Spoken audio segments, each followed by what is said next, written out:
it says go, it doesn't like. I don't know if you saw our last video. It literally started mid conversation. See, that's why it's good. Wow. All right, we got Baylor in the building. Okay, let's get into it. Finally. What's going on, ladies and gentlemen? Welcome to another episode of the B.R.E.A.K.S Radio. I Breaks am one of your hosts, radio. CEO Haize, and it's just the fellas tonight. Mary's had a long day and she has a well-deserved night off. So we got to hold down the fort, not go too crazy like we tend to do when it's just us fellas. But we got the great one, Baylor, in the building. What's going on, Baylor? Trying to stay connected. God damn. I feel it. I feel it. Marquis, what you got going on, man? Hey, niggas. Love it. Love it. So let's get into it. First of all, King Cricket, I still always call him Crooked Eye, blames Joe Budden for the reason of all this going on with Slaughterhouse. Now, we will talk about the rise and fall of Slaughterhouse album, unless you guys want to just get into it and make it all part of one conversation. But what I will say is that listening to that album, it definitely feels like they more so understand Royce, but it seems like there's a lot of animosity towards Joe Budden from that album. So this statement makes some sense. Who wants to take this one away first? I'm sorry, the album came out? Yeah, we're reviewing it this week. It's on the list. Oh, I thought we was doing KRS-One. I know we was doing Benny the Butcher. It's the last topic, the very last topic. But you have new music, and then you had that at the bottom. I thought that was a mistake or something. My bad. No, you're good. You're good. Oh, okay. So if you haven't, yeah, I did not listen to it. They literally have a song that has the beat and the instrumental is like that for a breakup, and all they like, it got a little too emotional, bro. A little too emotional. What do you make of? Wait, but why did it come out so fast? Like, I remember they were just talking about it, and next, the album just came out that fast. Well, it was supposed to. So when they released those first two songs, it was literally supposed to. It was always supposed to be a quick rollout.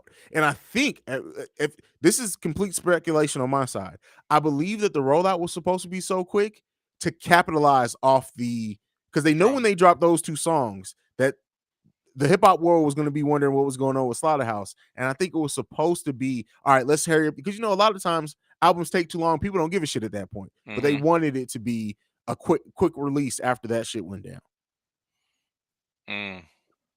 Interesting. How was it?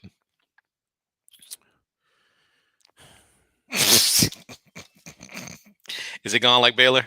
No, lyrically it's dope, but the thing that I didn't like, and it's called The Rise and Fall of Slaughterhouse, so I should have expected it, but literally it feels like a love letter to fans in a bad way, and then it also feels like you can tell, especially from Joel, I really think Joel is literally hurt by the shit that Joe Budden did, because like I said, Joel throughout the whole album maybe talks about Royce a handful of times, but how he talks about Budden, it literally seems like it's like you would think that they like some Drake and Kanye shit, like they're scoring levels, bro. Yeah. Okay. So I'm gonna So the album is primarily about the crew, the internal thing. They probably should have kept in the house and not just shared with us, probably. Okay. It's a blog post, bro. But they killed it lyrically. Lyrically, it's dope. Like sonically, rhyme scheme wise, it's all dope. The Rise and Fall Slaughterhouse album. It's just, listen, I think that a couple of tracks I understand, but and literally, I can't remember the name of the track that I'm talking about, but it's literally like it feels like a breakup track. Like it's on some P. Diddy, I Need Some Love type shit, but it's about the other members of Slaughterhouse. So I'm gonna say something that may be a little kind of not popular. Okay. I never thought there was a great Slaughterhouse album. I think lyrically, that's all it is. It's just a bunch of great lyrics just thrown at you and just nah. But now that we have this love letter, that's a very interesting. Dudes are really emotional lately. Dudes are really emotional lately. You're right. I mean, Mace coming out with his. You're attached to your best friends. I mean, Kanye just. No, I'm saying you can be attached to your best friends. You get emotional over your best friends more than a girl at times. That's true. Are they best friends? That's very true. But that's the thing. From even what they said is like they were never really friends like that. But it is what it is. But as far as like the statement that he blames Joe Budden for the fall apart, we'll never know for sure. But based off how Budden is, I can completely see that. Baylor, what do you got to say about it? Word semantics, like when you watch all the videos and things like that, and if you listen to the album, it's clear that we know somewhat what the issue is. So if Buttons had already came out and said that he was retiring, which he's been saying for what the past year and a half. Yeah, more than that, because he didn't want to step out of the Eminem dissed him. Yeah, that was like 4 years ago at this point. Right, and he plays around here and there on episode, like how he might come out, might do this, but no, I'm gonna stay retired. And Royce already said that he's not doing it if Joe's not doing it. So what is the big fucking deal?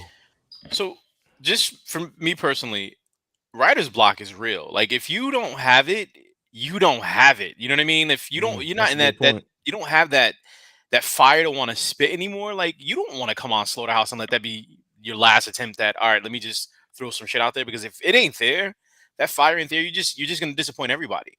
And it seems like after that whole battle with he didn't want to step in the ring with Eminem, he truly retired. Like, I'm not rapping, and I don't think he has that fire. His focus is primarily on podcasting. His image is creating his platform. He knew he wasn't gonna win that. I don't think his ass chewed up. It's not even regardless. I just don't think he had the fire in him. I think he like 50. I don't really need to drop an album. I've created a whole new lane for myself. I don't have that fire anymore. Yeah, well, he had that fire. He had that fire with Drake. I'm just saying. Listen, he dropped some great Drake diss tracks though. I don't care what nobody says. That's what I'm saying. Those were great diss tracks. Well, but when you break down the difference between Drake and Marshall, but this was before Marshall.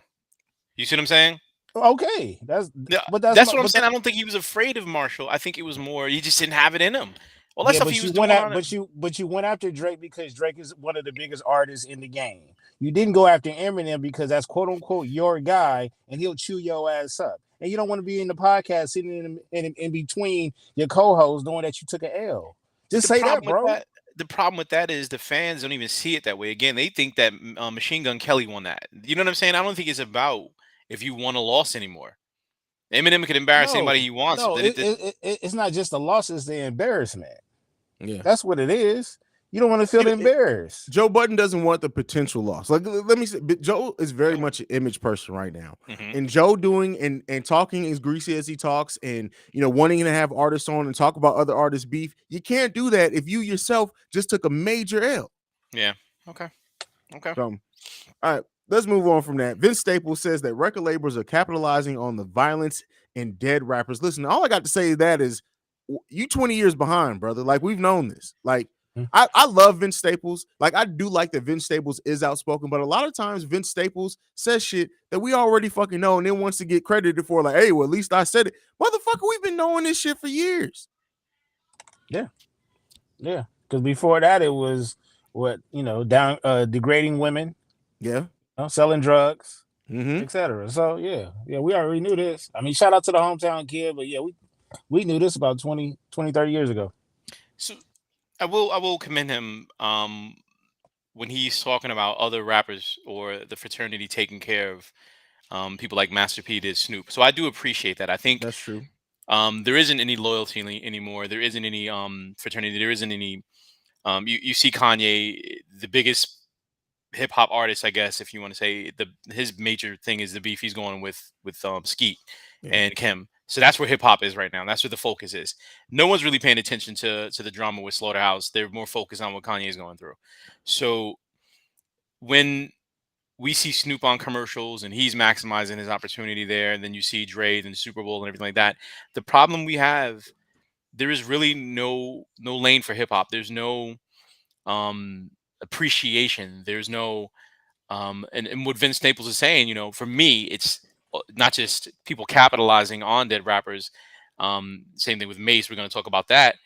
But where is hip hop? Where are the forefathers of hip hop? Are they taking care of the people now? Are they reaching out, and are the young cats reaching out to the older cats? You know what I mean? So there's no lanes. It's just in disarray. So I do appreciate that sentiment, but you're right. We've had this conversation, dude. Like, we're past this already. Yeah. I think people just don't care. I don't think they are I don't when you talk about the Snoop commercials and we talk about the beef between Kanye and his ex and what they going through, I don't think it's so much of like a cover up or anything like that. It's just that they don't care. The casual music listener don't care. Like my wife doesn't care about Slaughterhouse. You know what I mean? But she also grew up in a hip hop culture as well. She just doesn't care. And then the people that do know, yo, honestly, we don't care. Why? Because we always hear and we preach ourselves about change and this is what we should do. But if they're not going to do it at the top, you ask for the forefathers, hell, they probably don't even care.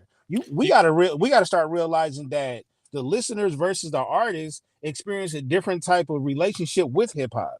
So when you talk about the contracts that they had to go through and the beefs and stuff like that, they probably looking at it a whole totally different angle. They getting to a point where if they're getting residual checks and they've made a lot, they probably like fuck hip hop because this is what hip hop did to me. I think one of the most or the pivotal moments in hip hop for me recently was when WAC represents 6ix9ine. That tells you exactly where we are right now. That's a good point. Not only that, the fact that they are headliners. This is true. The fact that they're a headliner, I don't care about that move if that's not a major move because they're not supposed to be in that light to begin with. But guess what? We don't have Big anymore, Bucko. We don't have Pac anymore. We don't have even the promising ones anymore because they're dead and gone. And the ones that we do somewhat look up to, yo, them niggas is chilling right now. Ice Cube is chilling right now. He did what he had to do. Nas did. He's still doing what he have to do. Master P is out the way. So I don't, for them, and if Master P was to come out and say something, yo, bro, we don't care. That's just what it is, bro. He at this point he's reached to an age limit where he gets his respect, but we not listening. We not gonna listen. Niggas want to hear that blah blah shit nowadays. That's what's taking over hip hop, and to me, that's not considered hip hop. Well, I consider it a branch of hip hop, but that's what we got. That's the strongest thing that we got right now. That's I can't wait till hip hop swings back to lyricism as a whole. I hope so. It's gonna happen. Everything goes around. We may be in our fucking 60s when it happens, but I can't wait till it happens. Right now, that shit is hanging on by a branch, and the only person that's holding that up is Nas right now. So, and I will give credit. Hopefully Kendrick comes back with something. J. Cole is there. Yeah. I appreciate Benny and Conway. Like I do appreciate what they're doing for the culture. We're gonna get into it. I know we will. Yeah. But I like what Baylor's saying. From that generation, the only person who's really holding it down is Nas. That's true. That is true. Everybody else is still around has moved over to being businessmen. Like Jay. Jay is a businessman. And Nas is both. Yeah. Yes. But see, Nas is businessman or business, whatever we're saying. His business acumen is all behind the scenes, right? Like Nas isn't that like Jay wants you to know he's making deals. Nas is like, look, quietly, I've made millions of dollars doing such and such. Y'all didn't even know I was doing it. Yeah. Bitcoin, I got you. Like, but yeah, NFTs, yeah. And not even that. He's not selfish enough to just say like, yo, let me work with the younger generation. That's true too. I love how he uses the younger generation on his albums. I still can't wait to King's Disease 3. But but be on it. Oh God, we got some albums. Before we get into the albums, we got a song. Mace dropped Oracle 2. Now, when he dropped the original Oracle, I really did enjoy that disc because it was a while since we heard from Mace. In this song, you know what? I'm not even gonna say my thoughts first. Marquis, I'm gonna go to you first on this one. Sure. Oracle 2. Oracle 2. What'd you think about it? I think it's the same thing that we said about Vince Staples. Like, we already knew this shit. Like, what Oracle, really? You prophesy? Like, what are you giving to us, bro? Like, you should have gave us this shit back in 2009. Like, this is irrelevent. We know this story already. He couldn't give it to us in 2009 because it's funny that he's doing this now, right? Because when Mace first left rap, people forget Diddy gave him a lot of money for his church to build his church. It's funny that now you got all this to say, but when the man was supporting you wanting to be a pastor, you didn't have all that to say. Why didn't this come out when Black Rob was going through what he's going through? Why didn't this come out then? This is like years later and shit. Like, what's the point of this? What motivated this? This is what I want to know. And I would love someone to interview Mace to find out what the motivation was. Even with Cam, like out of nowhere, what was the point of that? I mean, I think Cam may have mentioned something. Cam mentioned something, yeah. But see, the difference is that when the original Oracle dropped, we had Mace on Funk Flex if not the same day, at least the very next day, explaining everything. It's like he dropped this. Did he even upload it? Who knows? Like maybe he recorded it a long time ago and then someone just uploaded. I don't know, but again, it was boring to me. Okay, Baylor. Mace, I know you got hot takes. just really quick. Okay. Mace is one of the nicest niggas. Oh, period. ever, Like ever, yes, ever. But this was like again, I was hearing punchlines and everything. I already know this already. I'm like, you're not surprising me right now. So yeah. Okay, let me ask you this before we go to Baylor though. So take out the fact that this is information that we did already know.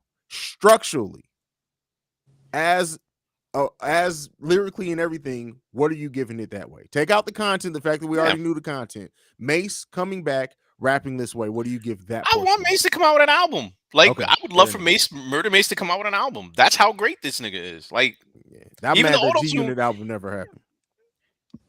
Not because of G-Unit, but I'm saying in that era, I was looking forward to Mace dropping more music. That's what I mean. I could give a damn if it was on G-Unit or anybody else, but I was looking forward to Mace dropping more music. Because Mace had some great shit, dude. Yeah. That the verse he had on Niggas Done Started Something, that was one of the best verses I've heard in years. Like, bruh. Nah, Mace is lyrically one of the greatest, but again, I'm good. Okay. All right, Baylor, what you got? That shit was terrible. That's crazy, man. That shit was terrible. That shit was terrible, bro. Now I'm again. Look, the timing, I'm for, because my wife took a piece of shrimp off my plate last week, and we still got to catch that fade. So you're gonna be mad forever, and I get that. The song was just trash. Again, it's information that we already know, and that's cool. But you probably got some insight on some shit that we don't know. But structure that shit the right way. That shit sounded terrible. Really? That shit was horrible, bro. I will say this. Why are you using? Take the auto tune off, bro. I don't want you. The auto tune did bother me. Yeah, Mace that doesn't need that. He doesn't need that. Like, I don't even like the production. Mace has one of the most unique rapping voices of all time. Why the fuck are you using auto tune? Go back to like the late 90s, early 2000s, and just go rap over somebody else's diss track. And just give me the bars like that. If you're not gonna go out there and structure the song to where, bro, when I play a diss track, I don't care if you give me the top 10 diss tracks of all time, it's going to put me in a mood to go and do something negative. That didn't do anything but waste my fucking time. Damn. That was terrible, bro. And he's better than that. Don't be afraid to tell your heroes that they wrong sometimes. That shit was bad. That shit was bad, bro. Because you regurgitated what we already knew on a track that sounds bad. Okay. Do better. All right, so let me go back to what I asked Marquis then. Outside of already knowing the topic, and if the auto tune wasn't on it, what are you then giving it? All right, we're gonna go ahead and move right along to Benny the Butcher. Quick question: what do you think of a Mason Pusha T track? I think that sounds like Pusha T gave him the dope and he took it. I love that. Okay. Sign me up for that. I'd take that. Sign me up for that. All right, Benny the Butcher. Time to talk 4. Who wants to take this review away first? Because I got takes. I would love to hear you first.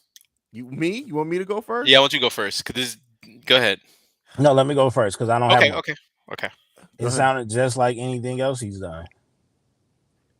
That's exactly what. Listen, Benny is fucking amazing, right? Let's be clear. Benny as an artist is amazing. I'm worried that Benny is starting to get to the point of stagnation. Like, I know people are gonna, because people seem to love this album, and I get it. It sounds good, right? I enjoy the album, but at some point, like it feels like we keep getting the same shit from Benny, and I can only take that. Like, your artistry and being dope only get you so far if you keep feeding me the same. Like, don't get me wrong, I love chicken parmesan, but if I had to eat that shit every fucking day, I'm not gonna want that shit anymore. And that's where I'm getting with Benny the Butcher. Go ahead, Marquis. This is a mixtape, right? Yeah. Okay. Remember that time I told you, on one of our episodes, I was like, if artists keep dropping content, they're gonna lose their value, because it's the same thing over. We're not gonna appreciate it because it's constant. Like, Nas comes, he goes. He comes, he goes. We appreciate everything he does. We remember every album. Yeah. I don't remember how many albums this dude has. You know what I mean? Like, and I agree, it's the same thing over and over. And we're gonna talk about this when I compare this to Conway. It's a very good album. Solid guest appearances, production. exactly what we would expect from a Griselda, a group project.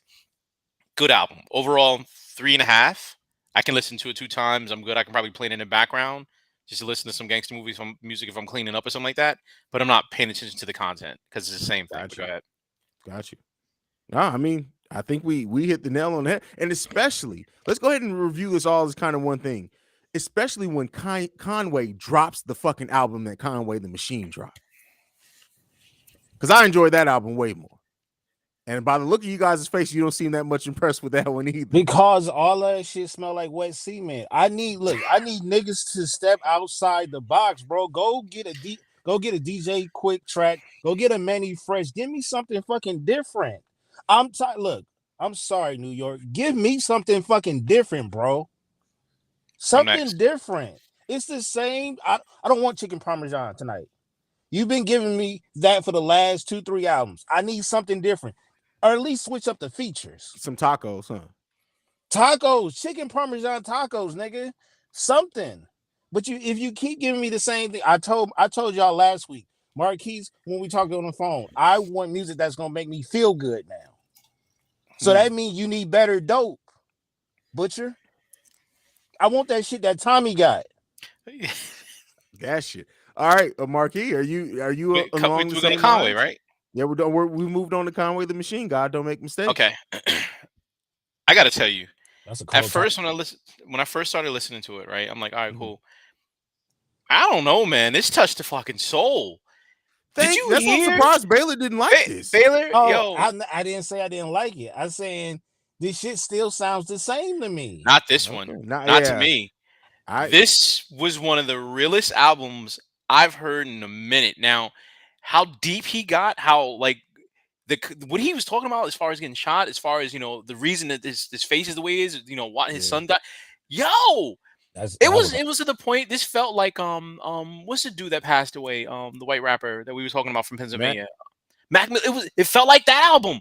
I was like, I gotta take time to decompress to go Baylor, back to this album. Baylor, we really usually don't completely disagree, but you saying this feels the same. I gotta disagree with this one. This Conway the Machine does not feel the same thing at all, especially because I listened to Benny and the Conway albums back to back. Both times I listened to them both, it's very different. And that's why when I messaged you, all of you, I was like, Benny versus Conway, because I listened to this. I just want to hear your perspective on it.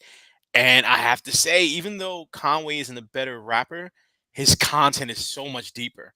This album, I hate like Benny, like we were like, Benny's here. Then it was like, oh shit, Benny, I'm kind of looking down at you because Conway just took that album is deep as fuck. Like I listened to it twice. I had to put it away because I'm like, yo, I need to decompress after this shit to listen to this shit again. I was surprised at that too, Baylor. But like, yo, this album was amazing. It's fucking deep. Some of the songs, yeah, but the rest of this, the content, oh shit. Yeah. Yeah. You gotta listen to the album again, Baylor. This may be my favorite album of the year so far. What else was dropped this year? I can't remember what my favorite was before this. I think this might be right. I think this is my favorite album so far early in this year. It's only March. I think this may be my favorite album this year. Baylor, you gotta listen to this album again, dude. Like I'm really picky when it comes to hip hop. I know, like Harris one, we'll talk about that another time, but this album, this album was like that Mac Miller album. This shit is soulful. I'm listening. He's putting his shit together. Like he's bearing his soul on this one. I was like, God damn. Please listen to it again, Bill. I respect you. You have no idea how much I respect. I love our conversations. This one, I need you to listen to again. Like, not after you listen to Benny the Butcher. Just. I'll say this because I was gonna give it a hard no, but I'll say this. Maybe I shouldn't have listened to Benny first. That's probably what it was. Yeah. Okay. A palate cleanser. I agree with you. Because if I would have listened to Benny and then went there, I would have been like, I'm good. Because it starts off that way. Like, all right, but then it gets deep. But I listened to this first before I listened to Benny. So. But y'all did bring up one thing. It's not that I don't or whatever, but when I listen to Benny, I consume everything. So that's why I get frustrated with him because I'm like, I got you. I need to hear the track as much as I need to hear the content. So y'all really spoke on the content that was made in this, and I honestly wasn't focused just on because all them niggas can spit.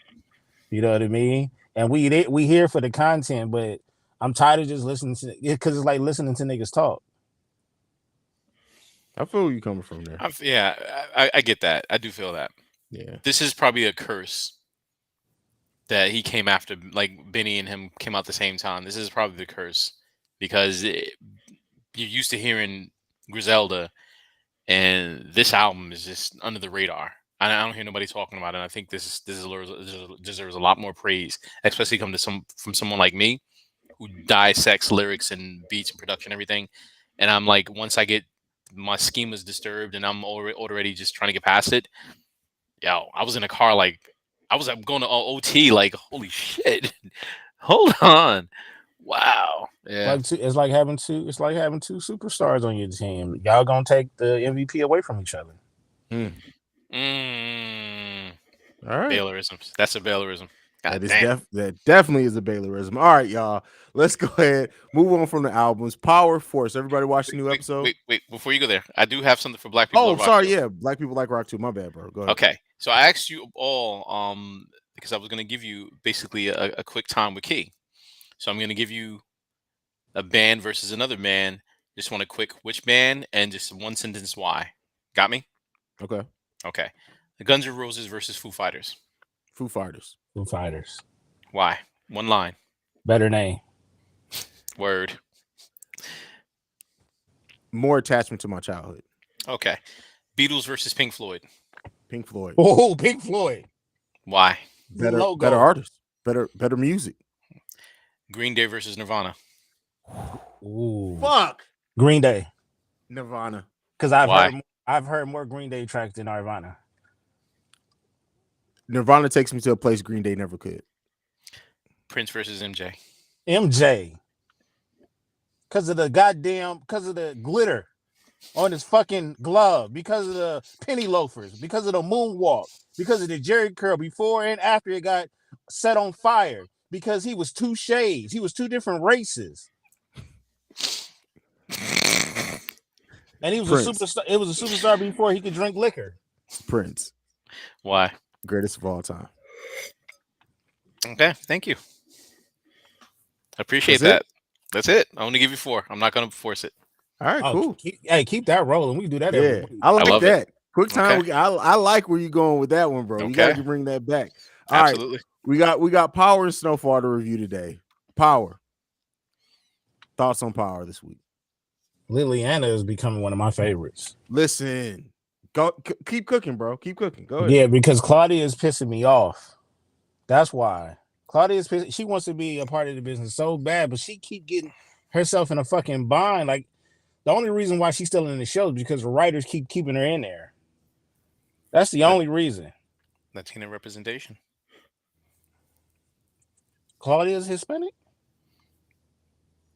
No, he's talking about Liliana. Claudia isn't Hispanic. Liliana.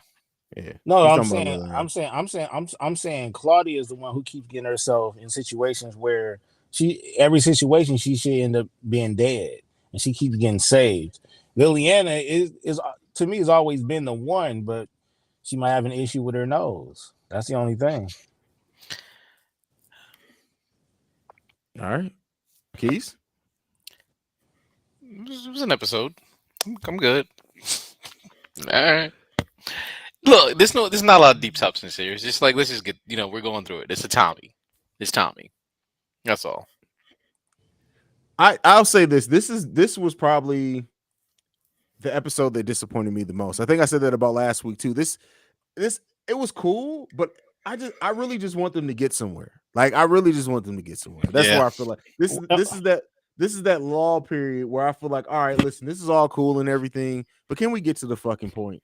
Why they keep making it, and they keep making up these fucking side storylines though? Who's the chick that's taking down Diamond?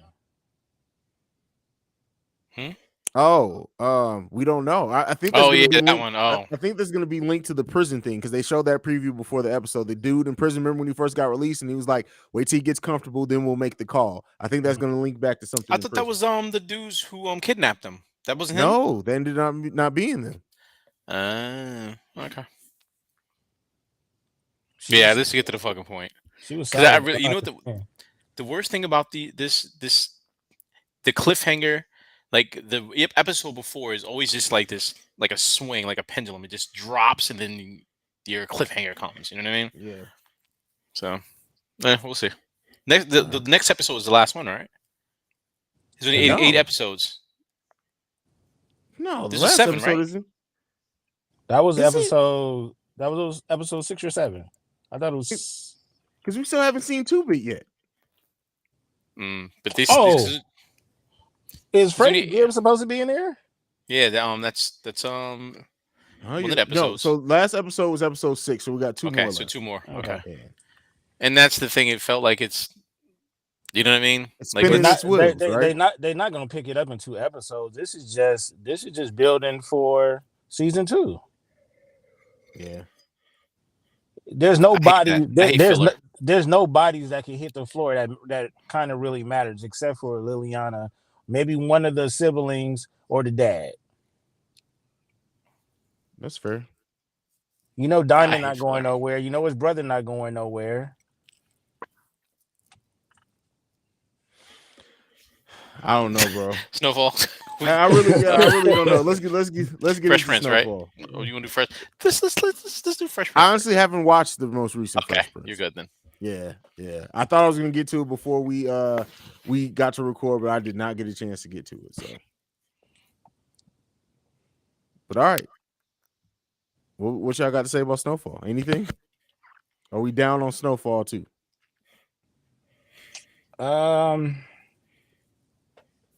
Well, I think I don't know, really. I mean, the only thing I can think of is that it seems like shit is about to hit the fan. Definitely.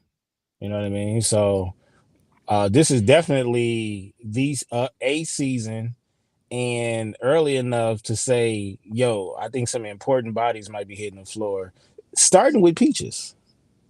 Oh, Peaches is definitely a goner. Peaches is a goner. And that is a chess piece because that's his second driver, right? Yeah. Wait, time out. We're talking about episode from yesterday or today? I haven't seen the one. Okay. All right. I'm just making sure. Yeah. So. Okay. Yeah, you're right. We got Peaches. We got Mom's back involved. Remember, we got her back involved. Yeah. And she's trying to make some moves that I don't think anybody else that knows about, right? Exactly.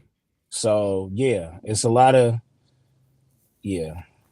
I see a lot of frustrating moments coming from Franklin in the future. Okay. He's going to give us one of those classic yells and tell everybody to calm down. He's going to try to figure out like he does every time.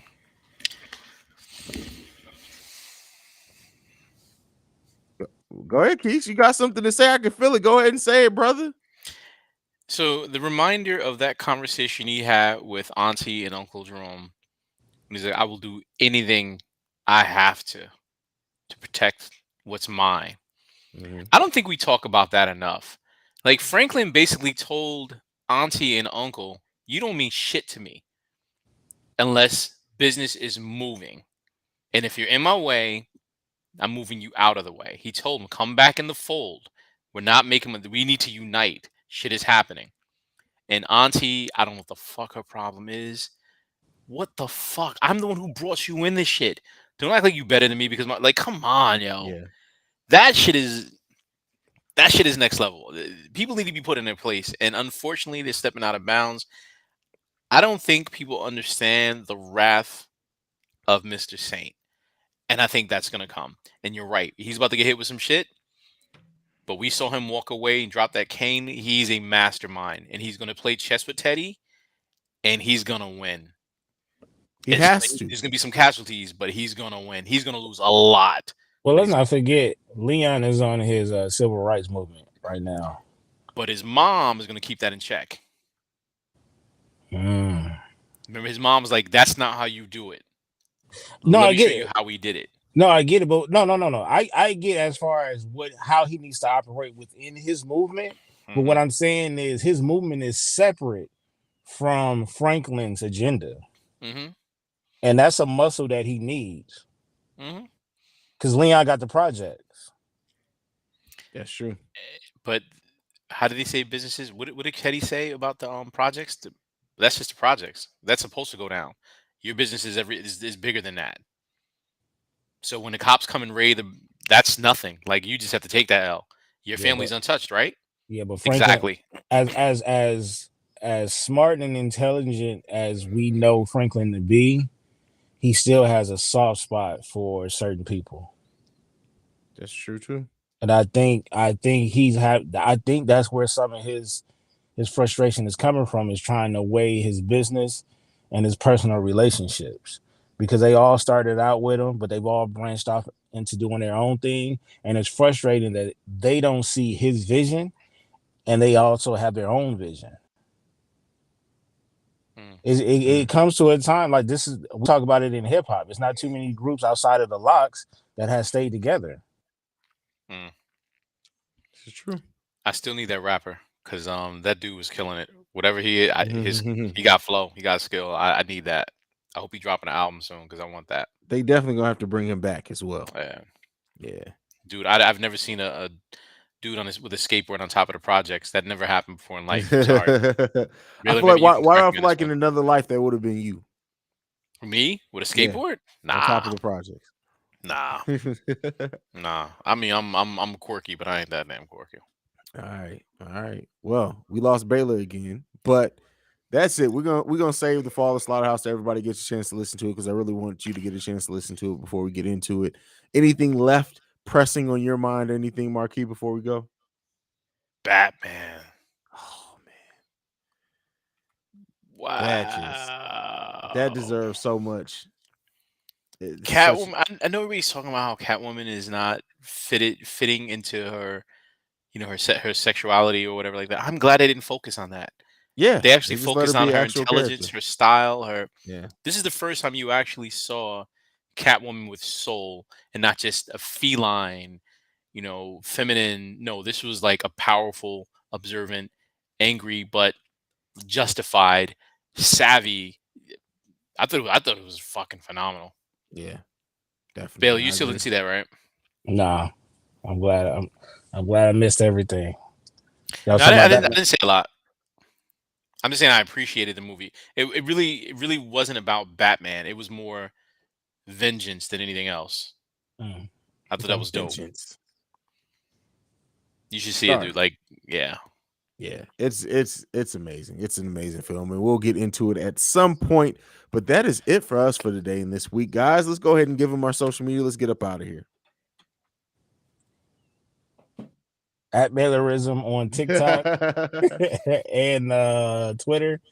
At Baylor The Great on IG. And that's it.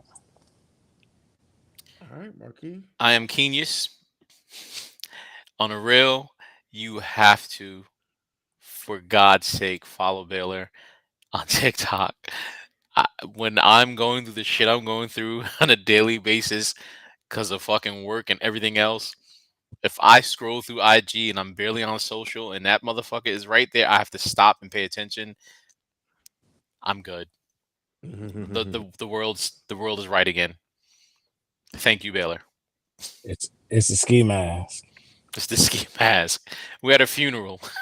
Dude, the concepts alone, I swear to you, I want to be your agent. I will represent you well when it's time to put that in full motion.